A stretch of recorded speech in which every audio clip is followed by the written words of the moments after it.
O plenário do STF formou maioria contra os pedidos para afastar os ministros Alexandre de Moraes, Flávio Dino e Cristiano Zanin do julgamento sobre a trama golpista de 2022. Repórter André Anelli aqui com a gente no Jornal Jovem Pan. Os ministros julgam 4 recursos diferentes sobre o mesmo caso. É isso, André. Boa noite para você. Bem-vindo.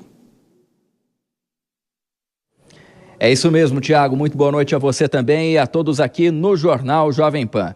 Até o momento, 7 dos 11 ministros do Supremo Tribunal Federal se manifestaram para manter Cristiano Zanin, Flávio Dino e Alexandre de Moraes no julgamento, além de confirmar a competência da primeira turma e não do plenário, para justamente então definir a respeito desse caso, que é uma manifestação, uma denúncia contra o ex-presidente Bolsonaro, também Braga Neto e mais 32 acusados por tentativa de golpe de Estado. O julgamento vai começar no dia 25 e deve durar pelo menos 2 dias. Antes, os advogados de defesa dos acusados pediram a suspeição ou impedimento dos 3 ministros da primeira turma para julgarem justamente esse caso. As alegações eram de que Flávio Dino entrou com uma queixa-crime contra Bolsonaro quando ocupou o cargo de ministro da Justiça. Já em relação a Cristiano Zanin, é que ele desempenhou o papel de advogado do presidente Lula e, no caso de Alexandre de Moraes, foi que ele é uma das vítimas do suposto planejamento de atentado e que será julgado justamente, então, pela primeira turma do STF. Se a maioria desses ministros aceitar a denúncia, o ex-presidente e os outros acusados viram réus e passam a responder a uma ação penal no STF. Além de Alexandre de Moraes, Flávio Dino e também Zanin, Carmen Lúcia e Luiz Fux ainda compõem essa primeira turma do STF responsável pelo julgamento. Tiago. Ô André, ainda sobre esse julgamento da denúncia contra o ex-presidente Jair Bolsonaro, o STF vem trabalhando na elaboração de uma espécie de plano de segurança para os dias de julgamento. Como é que isso vai se dar? Exatamente, Tiago. Para os dias de julgamento, o STF está preparando e deve concluir até o fim dessa semana um plano especial de segurança com o objetivo de garantir o andamento dos trabalhos contra eventuais manifestações violentas. O efetivo policial deve ser reforçado nos arredores do STF, em especial no prédio anexo, onde fica a sala de reuniões da primeira turma. Naquele local também deve haver reforço da segurança interna, contando inclusive com um plano de fuga em casos considerados extremos. Mais gradis que voltaram a fazer parte da Praça dos Três Poderes, principalmente depois daquele atentado à bomba de novembro, também devem ser instalados. Tudo isso, então, para reforçar a segurança desse julgamento. Tiago. Bom, André Anelli ainda volta nessa edição falando sobre a discussão sobre a anistia aí no Congresso Nacional. Até daqui a pouco.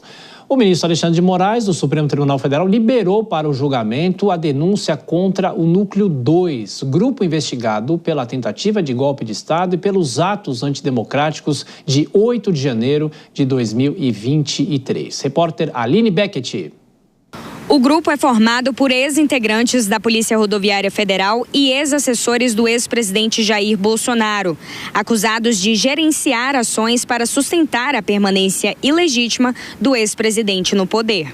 Entre os denunciados estão Silvinei Vasques, ex-diretor da PRF, Marília Ferreira de Alencar, ex-diretora de inteligência do Ministério da Justiça, na gestão de Anderson Torres, Fernando de Souza Oliveira, ex-secretário adjunto da Secretaria de Segurança do Distrito Federal, Mário Fernandes, general da Reserva e ex-número 2 da Secretaria-Geral da Presidência e homem de confiança de Bolsonaro, e suspeito de participar de um grupo que planejou as mortes de Lula, Alckmin e Moraes. Marcelo Costa Câmara, coronel da Reserva e ex-assessor de Bolsonaro, e Felipe Garcia Martins Pereira, ex-assessor da presidência que participou de uma reunião sobre a minuta do golpe. O ministro Alexandre de Moraes encaminhou o caso para a primeira turma do STF sobre a presidência do ministro Cristiano Zanin para que seja marcada a data do julgamento. O julgamento do Núcleo 1, que inclui o ex-presidente Jair Bolsonaro e o general Braga Neto, já foi marcado para o dia 25 de de março. A investigação da PGR é parte de um esforço maior para responsabilizar os envolvidos na subversão do processo democrático no país. De Brasília, Aline Beckett. Ô, Vilar, tem a discussão do Núcleo 2, mas eu queria te perguntar sobre a decisão dos próprios ministros em relação à participação deles no julgamento da semana que vem. Já era esperada essa decisão? Pois é, Tiago, já era absolutamente esperada. O Supremo Tribunal Federal já dava esses indicativos.